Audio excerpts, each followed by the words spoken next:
जो भी JEE main और एडवांस का प्रिपरेशन करने वाले हैं वह एकदम से पेन और पेपर लेके बैठेंगे। सबसे पहले क्वेश्चन को नोट करेंगे और खुद से बनाने का ट्राई करेंगे। ओके, आप अपना बेसिक कॉन्सेप्ट को क्लियर रखें और डिफिनीशन को फॉलो करते हुए बनाएं। क्लियर है? जब कोई दिक्कत आए तो लेक्चर को देखें आखिर क्या है ना। देखिए, क्वेश्चन कहना क्या चाह रहा है। क्वेश्चन ये कह रहा है कि आपको हम इलिप्स का क्या दिए हुए हैं भाई, टेंजेंट का स्लोप दिए हुए हैं, जो सर्कल पे क्या है, नॉर्मल है। मतलब इलिप्स का जो टेंजेंट है वह सर्कल पे क्या नॉर्मल है। इसका क्या मतलब हुआ, इसका मतलब हुआ कि वह सर्कल के सेंटर से पास कर रहा है। अगर वह सर्कल के सेंटर से पास कर रहा है तो इतना आइडियाज लेके आप आगे बढ़िए। ठीक है, क्वेश्चन आपसे बन रहा है या नहीं बन रहा है मैटर नहीं करता है। मैटर ये करता है कि आपको जो आइडिया लग रहा है वह लगाइए और उसको लगा के आप आगे बढ़ने का प्रयास कीजिए। क्लियर है? तो सबसे पहले लिखिए भाई इक्वेशन ऑफ टेंजेंट, किसका भाई, इलिप्स का, है ना। वह लिखिए आराम से एकदम, है ना। हड़बड़ी नहीं है, हड़बड़ी नहीं है। एक्स कॉस थीटा अपॉन क्या, A plus Y sine theta upon B is equal to 1। Okay, चूंकि ये टेंजेंट जो है सर्कल पे नॉर्मल है तो उसके सेंटर से पास करेगी। तो सेंटर क्या हो गया भाई सर्कल का, -2, 0। ओके, इससे ये पास करेगा। तो x के प्लेस में क्या रखेंगे, -2। तो ये आया -2 cos theta by A plus y के प्लेस में क्या, 0। तो 0 हो गया भाई, इक्वल टू क्या, 1। अब आप देखोगे यहां से तो कॉस थीटा क्या आ जा रहा है, कॉस थीटा आ जा रहा है -a/2। ओके, चूंकि ये जो टेंजेंट है वो सर्कल पे क्या है, नॉर्मल है। ये तो आप बात समझ ही रहे हो। ठीक है, तो इसलिए इस सर्कल के इस पॉइंट से पास किया। ये क्या है, सेंटर है। ये क्या है, सेंटर है। तो सर्कल पे जो नॉर्मल होगा वह तो सेंटर से पास करेगा ही। तो हमने ये अप्लाई कर दिया है। क्लियर है?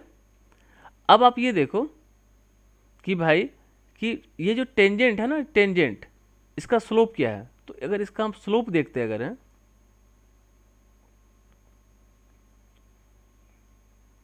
Slope of tangent, of tangent देखते अगर हो, स्लोप ऑफ टेंजेंट, सही है। तो आप निकालो, लिखो इसको y equal to M X plus C के फॉर्म में। तो क्या आएगा, -b/a कॉट थीटा। तो -b upon a cot theta. Okay, question से आपको दिया हुआ है, क्या दिया हुआ है भाई, टेंजेंट का जो स्लोप है वह किसके इक्वल है, 2 के।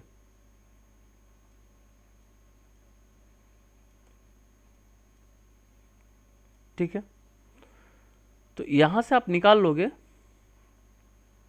Tan theta. क्या आ जाएगा भाई, -b/2a। ओके, अब आप लिख सकते हो sec square theta equal to 1 plus tan square theta, ताकि थीटा क्या हो जाएगा, एलिमिनेट कर जाएगा।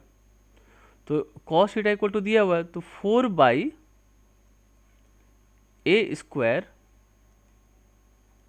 1 plus tan square theta, 1 plus tan square theta, b² upon 4a²। Okay, तो यहां से क्या आ जा रहा है, आप देखो 4a² plus b² equal to 16। Okay, यहाँ तक तो प्राप्त हो गया। अब हम लोग क्या करते हैं, चूंकि हमको ए बी निकालना है, तो इसके बीच में हम लोग अप्लाई कर देते हैं एम और जी एम, एम और G M, arithmetic mean greater than equal to geometric mean. चूंकि इलिप्स है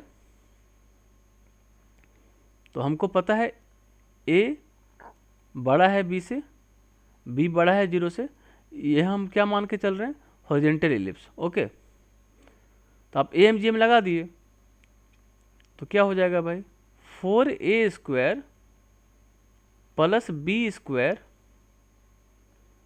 by 2 greater than equal to 4a² b²। Okay, तो उसके बाद आप देखो, उसके बाद आप देखो क्या हो जा रहा है भाई। ठीक है, उसके बाद देखो अब क्या हो रहा है, यहाँ से देख लो अब, 4a² plus b² greater than equal to 4ab, 4ab। और आपको दिख रहा है जो इसका वैल्यू है वह क्या है भाई, 16 है। क्या है, 16 है। ठीक है, तो A B less than equal to 4। Okay, तो आपको दिख गया होगा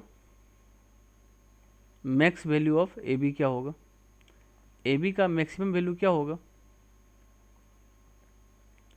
ए बी का मैक्स वैल्यू क्या होगा, मैक्सिमम वैल्यू क्या होगा, 4 हो जाएगा। क्या हो जाएगा, 4। ओके, बहुत ही सिंपल क्वेश्चन है, बहुत ही सिंपल क्वेश्चन है। आप आराम से बनाएं और बेसिक कॉन्सेप्ट को क्लियर रखें। ओके।